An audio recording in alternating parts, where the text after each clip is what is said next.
Saya mau cerita sedikit berdasarkan pengalaman pribadi. Di kebiasaan dikit menggerai, kita dulu ya, kebiasaan.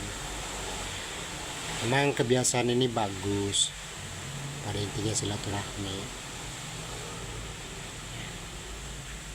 Tapi silaturahmi,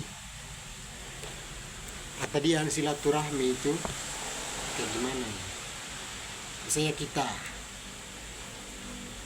punya niat tujuan yang bagus silaturahmi di suatu rumah saudara ke, rumah teman ke, rumah sahabat ke, silaturahmi. Tapi itu edited manggarai ya, sebagian orang sering melakukan kebiasaan seperti ini. Ada orang lewat di jalan, emang orang itu kita kenal, keluarga dari tetangga kampung sebelah, kebetulan baru dami kolekan baru salah. Itu tadi pada yang pertama saya omong itu, memang niatnya bagus silaturahmi, apalagi kan orang yang lewat itu kita kenal, di kebiasaannya begini. Ini cenggodi ya, kisah cenggodi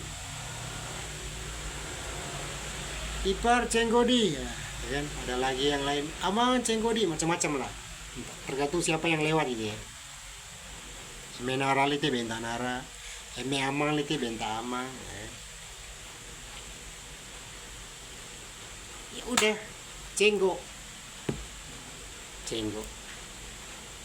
Padahal kalau dipikir secara logika,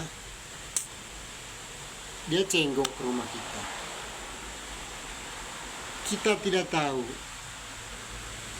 dia main ngonia, ya kan? Dia punya tujuan kita nggak tahu, ya kan?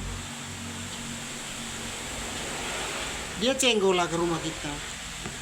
Sampai di rumah kita, biasa kita sila kopi, ngobrol panjang lebar, tombo macam-macam.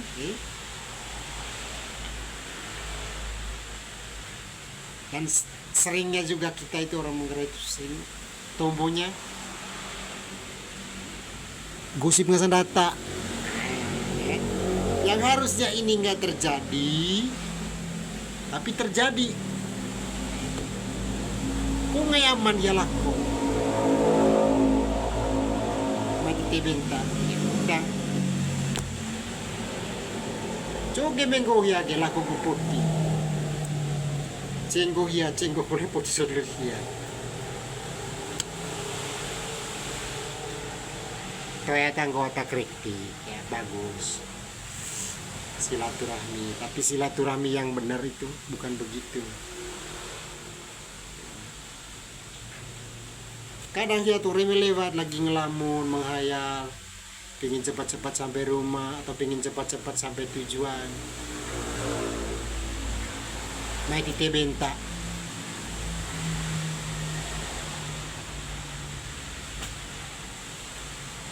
Kadang orang ini kan macam-macam, banyak membawa pengaruh positif juga ada, pengaruh negatif juga ada. Itu yang intinya yang saya mau bicarakan.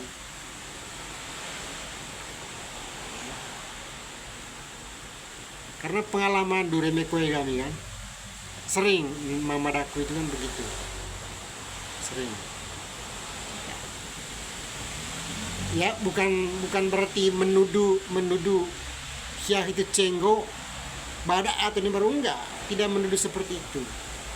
Jadi ini pengalaman yang kita alami. Yang tadinya kita nggak apa-apa, dalam arti kita nggak punya kebencian sama orang.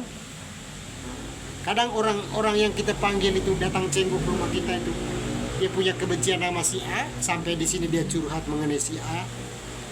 Ya hubungan kita sama si A yang tadinya baik-baik aja karena terpengaruh omongan si orang yang kita panggil cenggo ini. Tadinya hubungan kita sama si A renggang. Nah, itu pengaruh kecilnya. Dan banyak contoh yang lainnya.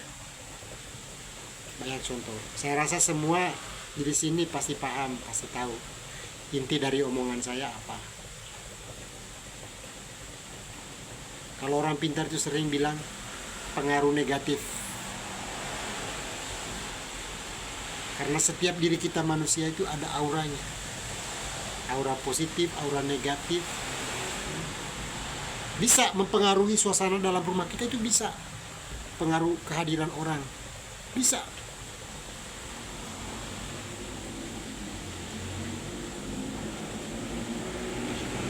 Saya rasa semuanya paham. Jadi ini teringat cerita waktu kecil kita, karena kebiasaan mama juga begitu. Dan sekarang kita udah dewasa.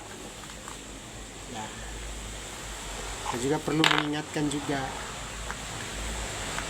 Mengingatkan pelan-pelan, bukan melarang, bukan. Nggak ada peran saya untuk melarang kebiasaan orang tua. Kenapa saya ngomong begini? Karena setelah dipikir-pikir, dirunut kembali ke belakang, kejadian demi kejadian,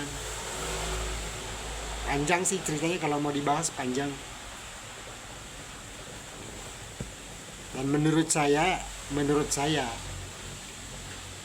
ada efeknya berapa persen ke dalam kehidupan pribadi saya. Ada.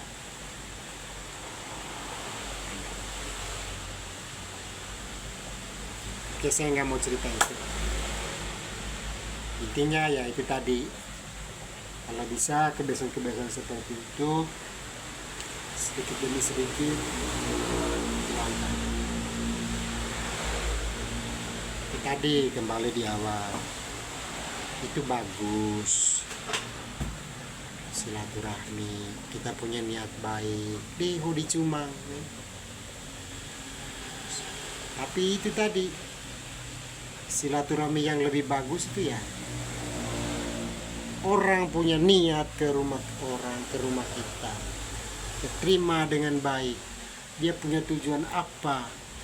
Apalagi kita orang Manggarai kan banyak tujuan kan. Apalagi minggu anak Rona Talejong.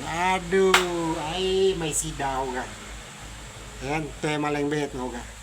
Pasti may sida. Kalau itu sih nggak jadi masalah.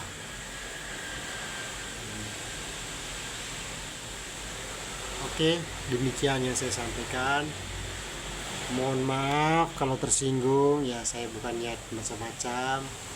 Ini hanya berbagi pengalaman seperti itu.